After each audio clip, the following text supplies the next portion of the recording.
Muli, nakikita-kita mo ulit tayo sa araw ng pahinga, sa araw ng Panginoon. Anim na araw tayo gumawa para sa ating sarili. Ang ikapitong araw ay pinabanal. Ang ikapitong araw ay kapahingahan niya. Tinawag niya tayo upang maging banal. Tinawag tayo sa Jesus My Life upang ang pag-ibig niya ay hindi mawala sa atin. So manatili lang tayo sa kanyang pag-ibig dahil ang pag-ibig natin mismo ay may hangganan, hindi tulad ng Diyos na ang kanyang pag-ibig malawak, malaki, mahaba. So hindi natin masuka. Nawa, ang buhay ng Diyos ay manatili tayong tapat. Ang manatili hanggang wakas ay maliligtas. Pagpalang hapon sa inyong lahat mga kapatid, mga taga-Jesus My Life. Nandito muli tayo, nakita-kita dahil ito ang araw ng Panginoon. Ito ang kanyang kapahingahan. So, salamat sa Diyos. Salamat sa Panginoon. Sa awit 1:1, sabi rito, mapalad ang taong hindi lumalakad sa payo ng masama o tumakayo sa daan ng mga makasalanan. Di naupo sa upuan ng mga mandilibak. So salamat sa Panginoon, mapalad ang taong na hindi nakisama sa mga kasamaan ng sanlibutan. Salamat sa Panginoon na aming hapon. Ito yung araw ng kapahinga ng Diyos. Dapat natin ibigin ang ating mga kapatid. Ibigin natin ng Diyos ng buong puso, buong lakas, buong kalwa, buong pamilya. Salamat sa Panginoon na sa araw na ito ay ating taas ang ating Diyos ng buhay na nagbigay buhay sa ating pagkatao, na siya ang ating nagbibigay ng kalakasan. Siya ang pinagmula ng ating buhay, siya ang pinagmula ng ating paghinga. Ang lahat ng ito ay siya ay maglikha sa buhay natin. Salamat sa Panginoon. Kung sino po ang gustong pasalamat sa isang buong magdaan na binigay sa kanyang Diyos, pwede po lumapit dito at magpasalamat. Nangyag po mga kapatid, sino may lakas ng loob na magpasalamat ng kabutihan ng Diyos. Para sa Nagpapasalamat po ako sa Panginoon sa araw-araw tasa ng buong pamilya ko. At nagpapasalamat din po ako sa Panginoon sa mga biyayang lumalapit sa amin. Salamat sa Diyos. At nagpapasalamat din po ako sa Panginoon sa kapayapaan na ibinigay niya. Kasi po, nakarang linggo, medyo may po yung namin. Salamat sa Panginoon. At pinayapa niya po ang mga magulang ko. At saka, salamat din po sa Panginoon. Hindi po niya pinahintulutan ng tatay ko nung parating sa kabila.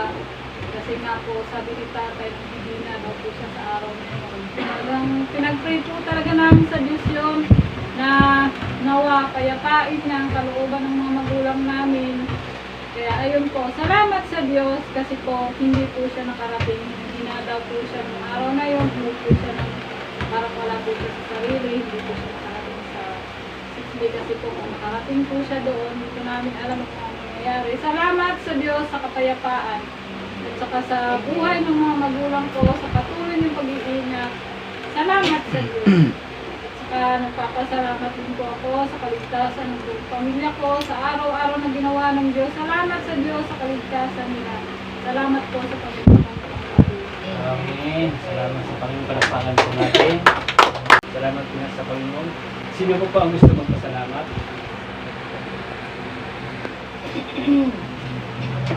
Ako po nagpapasalamat po ako sa Lord sa patuloy na pong pagbibigay ko ng kapayapaan sa buong pamilya ko. Katulad nga po nung sinabi ni Ninek na yung aming tatay galit na galit nung Retes yata yun. Galit na galit po siya kasi basang-basa na po yung bahay nila. Basa na po yung tiles, pati po yung mga gamit, ito na yung mga kapatid ko. Kasi po nagpagawa yung kapitbahay nila, hindi naman pinayos yung bugo ang kapila. Hindi, ayun nga po,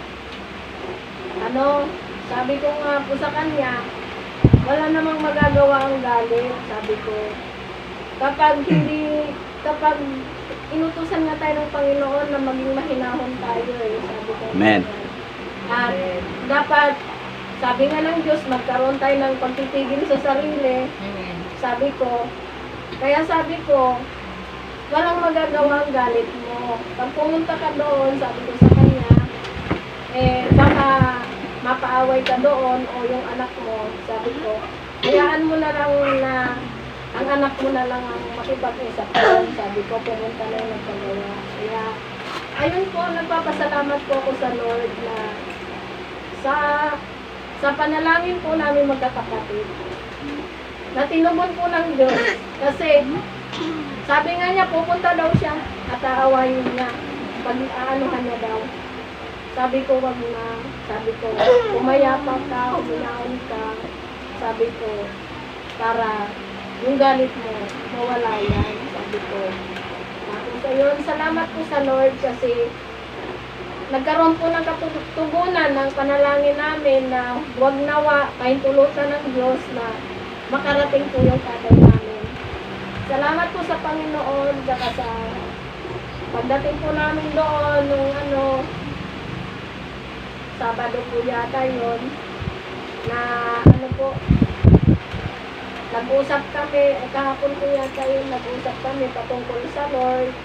Ayun po, huminaw naman po ang tatay namin, kaya nagpapasalamat po ako sa Diyos sa lahat po ng katugunan, ang mga panalangin namin. At pinagpapasalamat ko rin po sa Diyos ang buhay ng mga pamilya ko, sa pag-iingat niya po sa mga kapatid ko na nagbiyahe kahapon. Salamat po sa Diyos sa pag-iingat, sa paggabay. At sa asawa ko po, salamat po sa Diyos sa tuloy na pag-iingat ko na Amen. malusog at Amen. malusog na pangangatawan. Yun po at sa mga biyayang binibigay sa kanya. Salamat po sa Lord.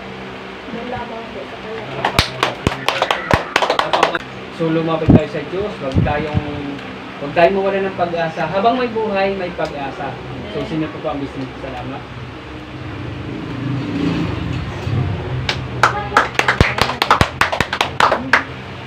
Salamat ako sa Panginoon, binigyan kami ng biyaya. Amen. Salamat din ako sa Panginoon na gumaling ako sa sakit. Kasakit ako ng 3 araw. Akala ko, gano'n na ang buhay ko sa sobrang hinga kong hirap ng inabot. Pero nanalangin ako sa Panginoon na binigyan pa rin ako ng buhay. Marami pong salamat sa Panginoon. Hindi rin ako pinabayaan. Amen. Amen. Salamat sa Diyos, pagpapakan natin sa ating oras, nagtitiwala sa Diyos. Dahil ang doktor, ginagamit ng Diyos. So, ang pinunta niya ang Diyos, nausap niya, nanalangin. Sabi sa Matthew 26:41, manalangin tayo. Bantayan natin ang ating sarili. Kung ini-study tayo ni Satanas, dapat mag-aral tayo sa Diyos. Sabi niya sa Husgawan 8, basahin natin, huwag natin kalilimutan, pagbulay-bulayin ang aklat ng kasulatan, araw-gabi, upang magtagumpay tayo sa ating mga kailangan. So, salamat sa Panginoon, di ba? Na kung tayo malayo sa Diyos, wala tayong magagawa, manghihina lang tayo. Lalo tayong papasukan ni Satanas, dahil si Satanas ay hindi natutulog yan. Talagang nandito siya, pumapatay, nangwawasak ng pamilya, nagbibigay ng sakit, karamdaman, upang mabihag ka niya. So ngayon, pag-aaral tayo ng Diyos, ang buhay natin ay parang ng Diyos, dapat ipagmalaki natin ang Diyos sa buhay, sa lakas, sa ating paningin, sa ating panlasa, sa ating paghinga. Ang lahat-lahat ng ito ay, ang Diyos ay may-ari ng ating buhay. Wala tayong mawala ng pag-asa, dahil ang Diyos ay mayaman, ang Diyos ay bilyonaryo, dahil ang lahat ng ayop ay Kanya. Ang Diyos, lahat ng bagay ay pag-aari niya. Walang bagay na hindi pag-aari ng Diyos. Di ba? Ang lupa, makikita mo lupa, may maasim, may mapait, may matamis, may maalat. Doon natin kinukuha. So ang Diyos ay mabuting lupain. Magtiwala tayo sa Kanya. Kung kulang ng pera, manalangin ng Diyos. Kung pinagpala ka, manalangin ka ng walang sakit. Huwag tayong, bantayan natin ang sarili natin dahil dito, ang si Satanas, ini-study tayo. Araw-araw tayo binabantayan yan. Bawat minuto, segundo.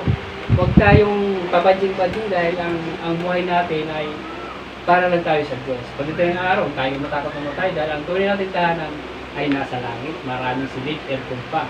So gusto na tayong manampalataya ng buong puso, buong kaluluwa, buong pag-iisip. Mahalin din natin ang Diyos, ipagmalaki natin. Kung wala na po, pwede na po tayong ibigay ang susunod na magsasalita.